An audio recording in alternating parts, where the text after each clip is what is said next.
Part 1, Memoirs of a Mzungu. Basically, as a small child, well, young child, I was desperate to travel the world, and it kind of came and spawned from my love of animals.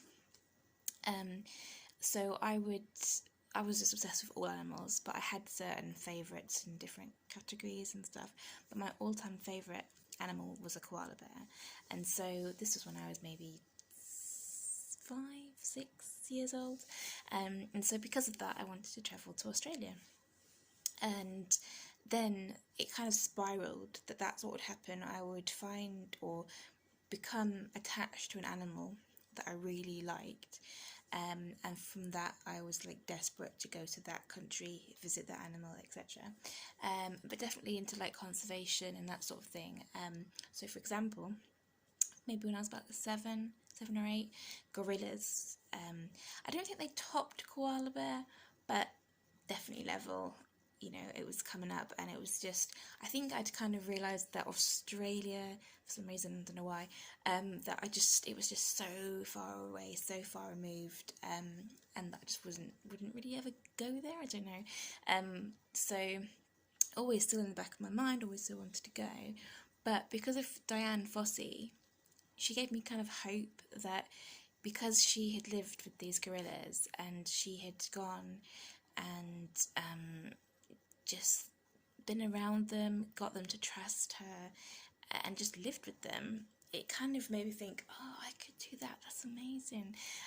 So when I was really young, I used to we didn't have the internet back then, and Google and YouTube and all that, so I used to bother my dad all the time, like, you know, is this possible, and how does it work, and can I do it, and all that sort of stuff. And so whilst doing that, I say a lot, apologies. So whilst doing that, it made me, my radar, I guess, hit onto Africa.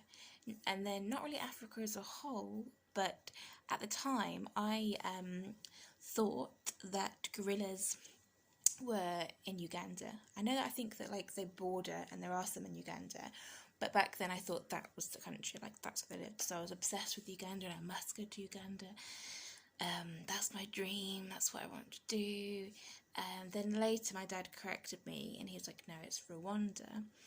Then I learned all about the genocide out there and everything, and it kind of just became, not obsessed, that's quite a strong word, but really, really interested in all that. And I guess then culture and stuff, and you know, I felt a sadness for what happened, and yeah, just really interested in all that sort of stuff.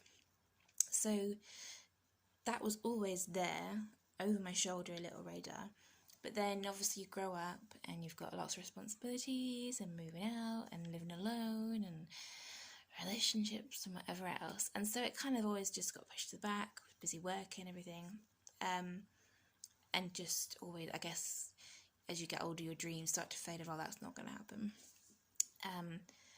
So anyway, after all that spiel, that's like the introduction of leading on to why I even went to Africa in the first place, which is the beginning of my sort of memoirs of a Mzungu, because that's where my autobiography kind of will begin. But yeah, I wanted to lead you guys all in. Hope you're not bored. And yeah, so I say way too much. Look forward to part 2, which I will do a video for another day. Bye.